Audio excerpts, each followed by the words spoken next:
Good evening, everyone. Mike's MMA Picks here, checking in, taking a look back at UFC 260. Fantastic card, 10 fights. We saw the heavyweight strap change hands.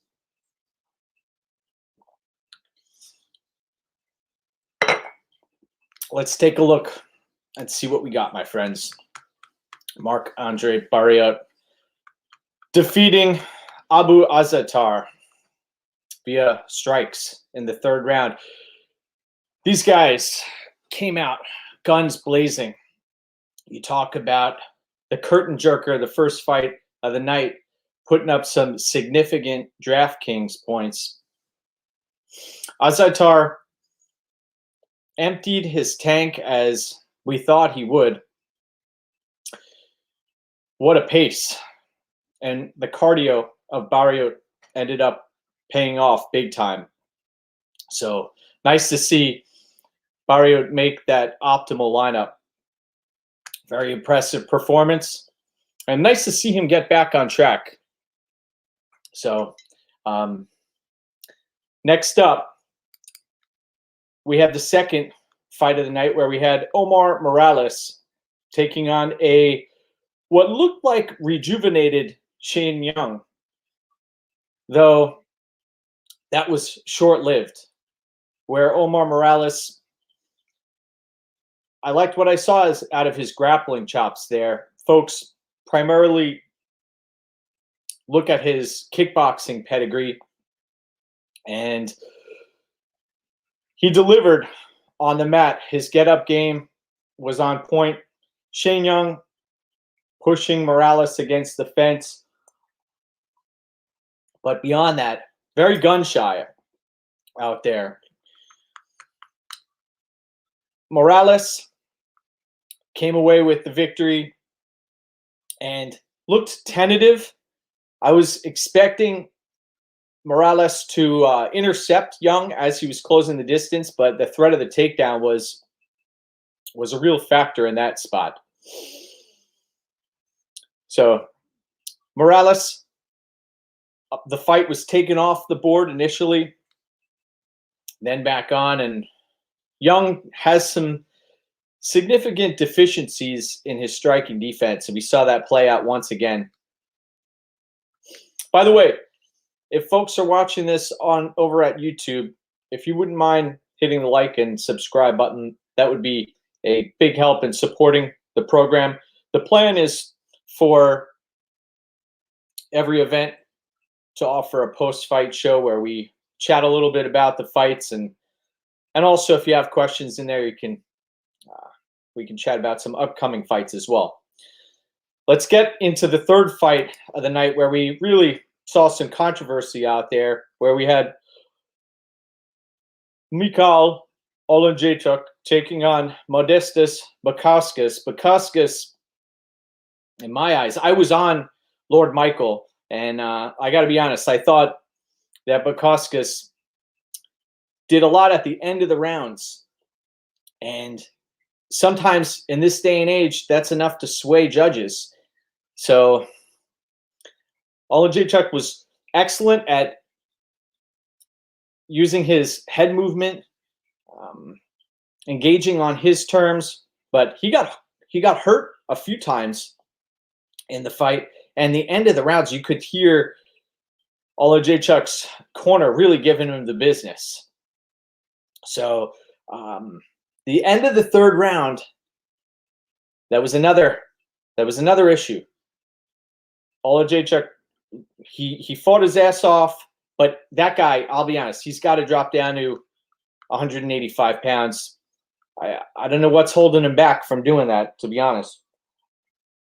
It'd be great to see him out there at middleweight, see what he can do. Next up, we had a fight between Abubakar Nurmagomedov and Jared Gooden. Jared Gooden ended up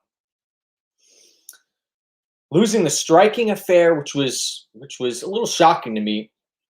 He is known for throwing hands, and he was outstruck by Abubakar Nurmagomedov in this spot. A little shocking, to be honest, but we knew that the grappling would go his way, and it did.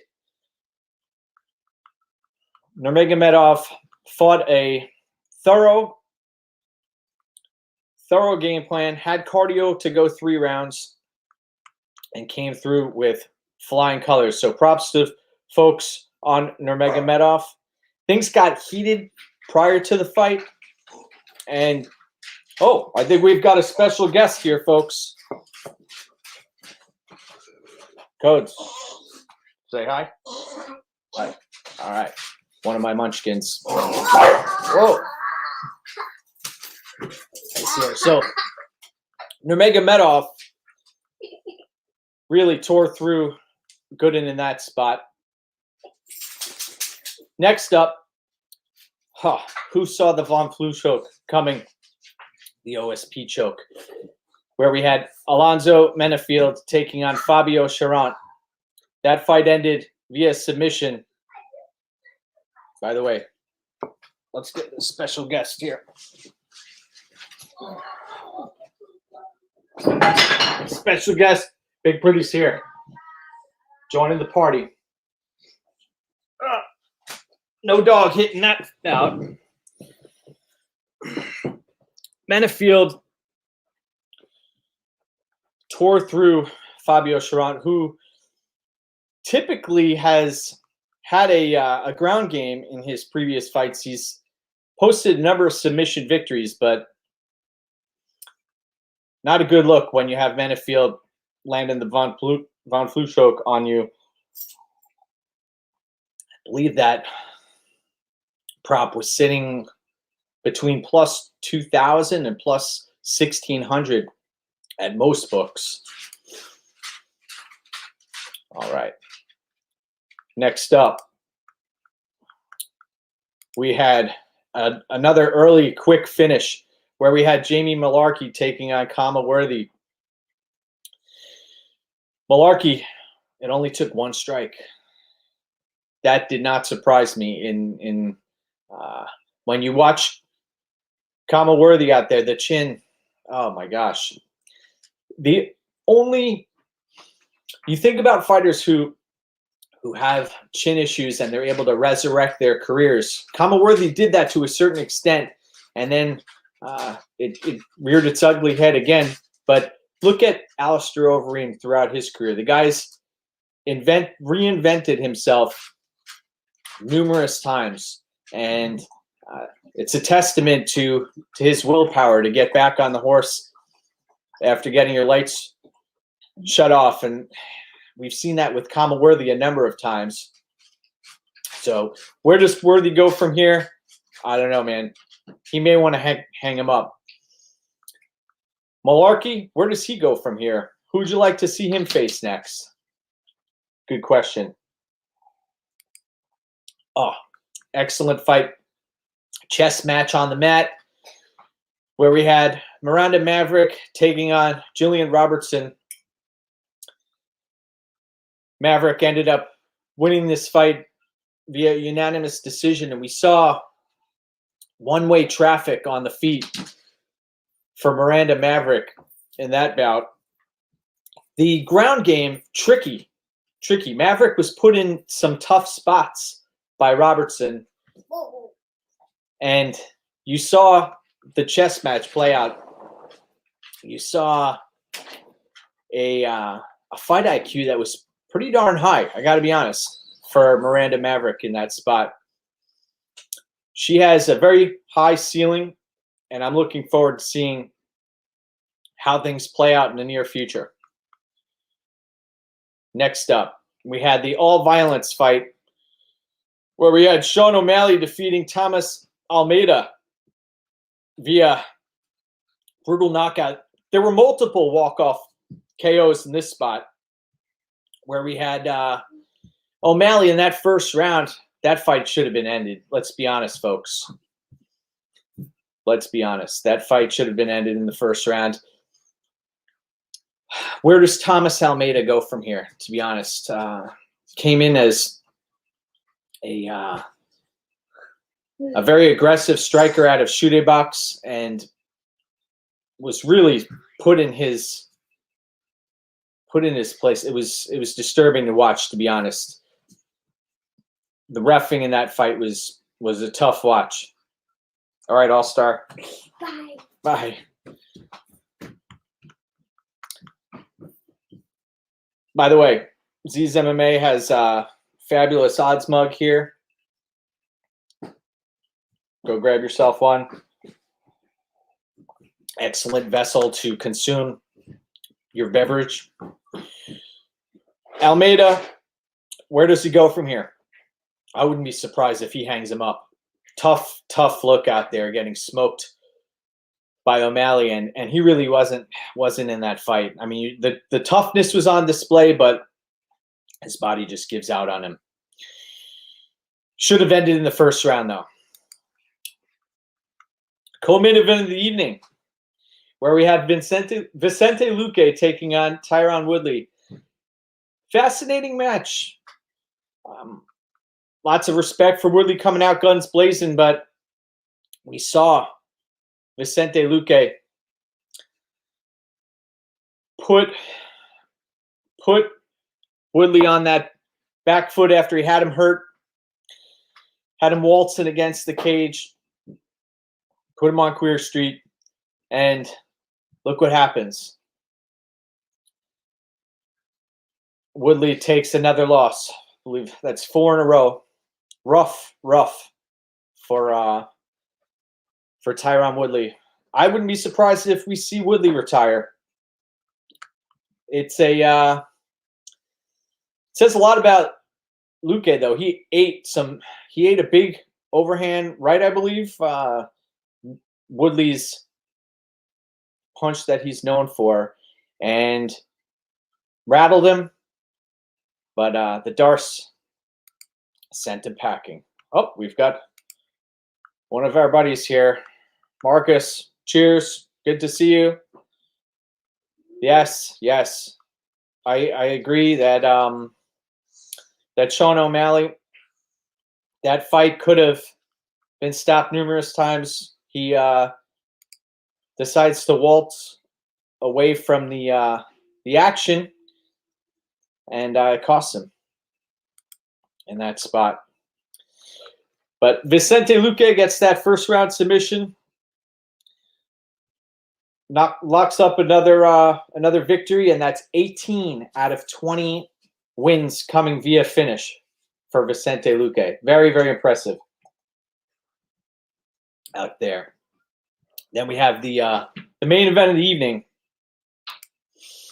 where our heavyweight championship was on the line, and we knew that this potentially had fireworks written all over it, but also that Stipe could come in and look to implement the game plan that he brought to the table in the first fight, but was not meant to be. That first round taught us a lot.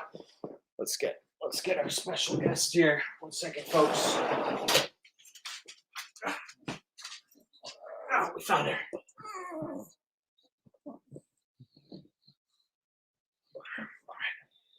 That's our good luck charm of the evening.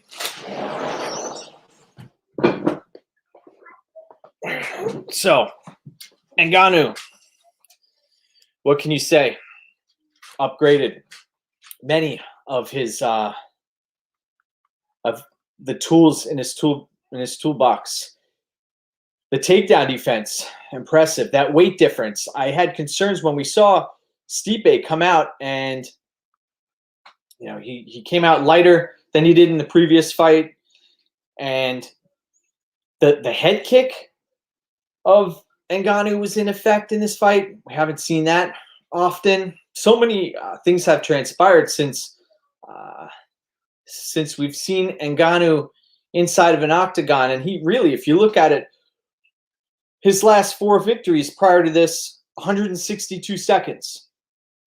So, very impressive from Ngannou. That hammer fist, oh man, lands, and the belt changes hands. So, Cheers to Francis Ngannou. Long live the king. I suspect he may be holding that belt for some time. Now, we've got a few cards coming up here in the near future. We've got Bellator this weekend. We also have an April 10th card. Darren Till against Marvin Vettori. Should be fantastic bout. How can I help you, my son? I have to be blue on this. Excellent. We'll chat about that in a few minutes. All right, my friends. Marvin Vettori, Darren Till, fireworks written all over it because you know that Darren Till is the counter striker, looks to stay evasive, engage on his terms. On the other side of the fight, you have a Marvin Vettori who was labeled by Israel Adesanya as blockhead. And you know that he's going to try to close distance and engage. He may get popped out of the button, but that ground game of Marvin Vettori is very impressive.